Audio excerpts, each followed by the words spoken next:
Hello, we are meeting again within our project Hyper Annotations 2, and I'm here with Reid Shier, the curator of Canadian Pavilion. And to start our short interview, I would like to ask you to describe a little bit what we can see in the Canadian Pavilion, and of course about the works of the artist Stan Douglas, who is represented by Canadian Pavilion. Stan Douglas has taken a moment in time, 2011, to depict 4 key events from that year, combined with a 2-channel video that is being shown in an off-site location. So the work is divided between the photographs in the Canada Pavilion in the Giardini and the video at the Magazzini del Sal on the Zattere. And it's really important for anybody who's coming to Venice to see Stan's work that they see both the Giardini and the Zattere, because the works operate in collaboration and in dialogue. The photographs depict a year in which there was incredible social upheaval across the globe, beginning with the Arab Spring in Tunis and percolating through a number of different events, including the riots in the United Kingdom that began with the killing of Mark Duggan in London, and the Occupy Wall Street protests that began in Manhattan and then expanded out across North America and including Europe. And Stan has taken the opportunity to depict an event from each of those cities in the 4 photographs. He's also included an image of a riot in downtown Vancouver, his hometown and my hometown, in the aftermath of a hockey game, the Stanley Cup final, when rioters took over the downtown core and the police ended up arresting about 300 people. That photograph is somewhat idiosyncratic in it, on the surface looking like hooliganism as opposed to social protest or social unrest. But Vancouver, like many cities in the world, is also riven by inequity, and it's the most expensive city in the world. And for many young folks, the idea of a house, of a livelihood is impossible in that city. So there's a key to that photograph too that I think speaks to the inequities that happened globally and what happened in that specific year. Stan Douglas was able to depict those events through the reenactment. Yes. So maybe you could elaborate a little bit on that? Stan calls the photographs hybrid documentary, in the sense that there's a very, very close attention to historical detail. They're all created in the last year. They all begin with large plate shots from each of the cities. So Tunis, from London, from New York, and from Vancouver.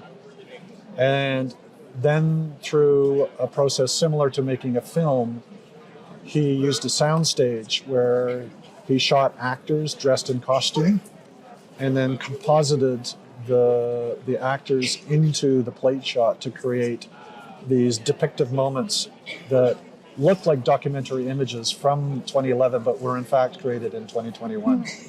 And they're extraordinary technical achievements. Yes, I agree. I would also like to ask why the exhibition was divided into the 2 spaces. Were there any particular motive behind that? There was. The Canada Pavilion, though an interesting piece of architecture, is a very, very difficult building to show art in. And it's quite small in comparison to the pavilions that surround it. Stan's project ISDN, the 2-channel video, really required space to be shown. It would not have really worked in the pavilion. So when Stan was invited to do the project, The one good thing about this pavilion is the windows and the light, the natural light. Mm-hmm. He thought it would be a really good venue to show photography in, but he also was interested in developing an ambitious project, a two-channel video project. So we really needed a second site for that.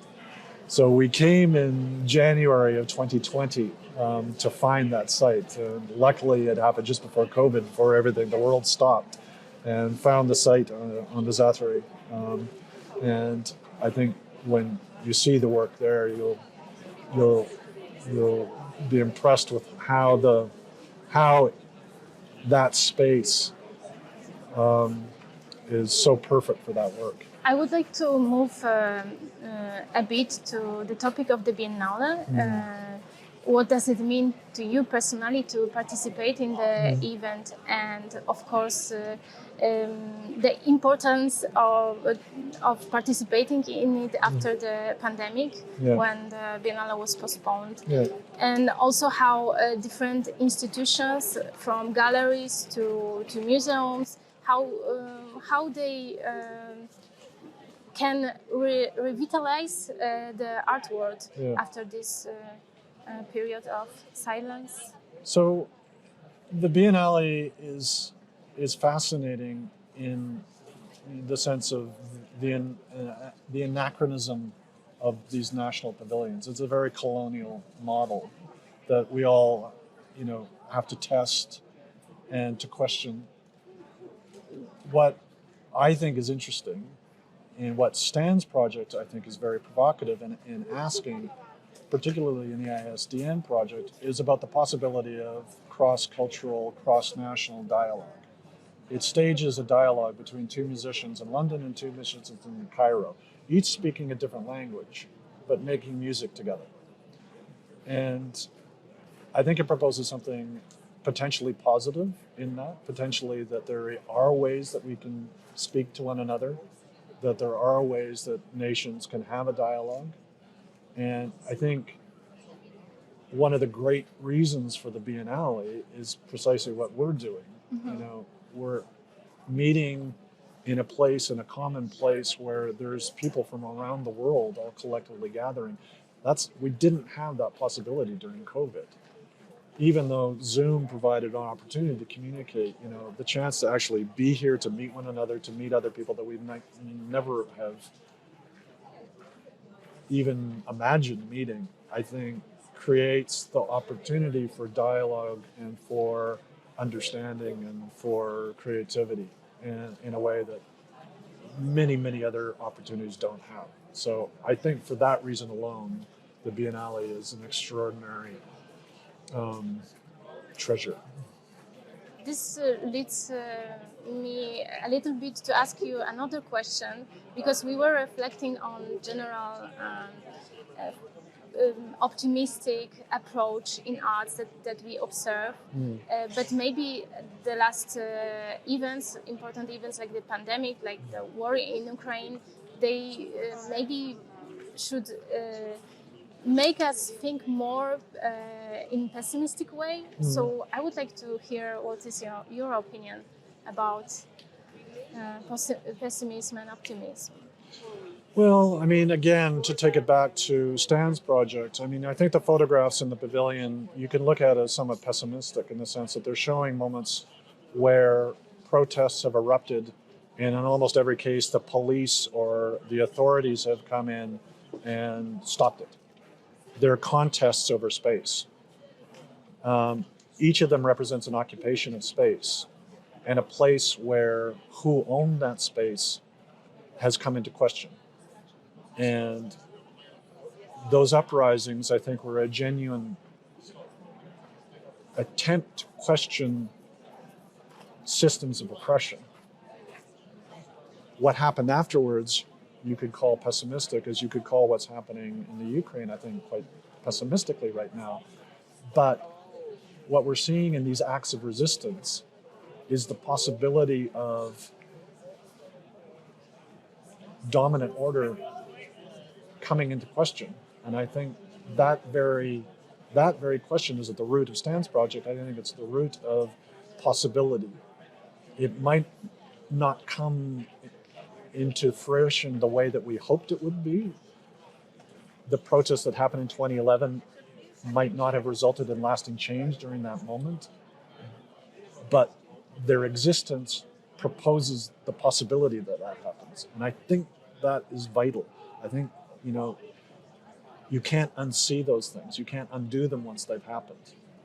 So that, I think, is important to understand. And the way that history will unwind from here, we don't know. But at least we know that we can protest and we can riot. Thank you very much for Thank you very meeting much. us here. Okay. Thank you.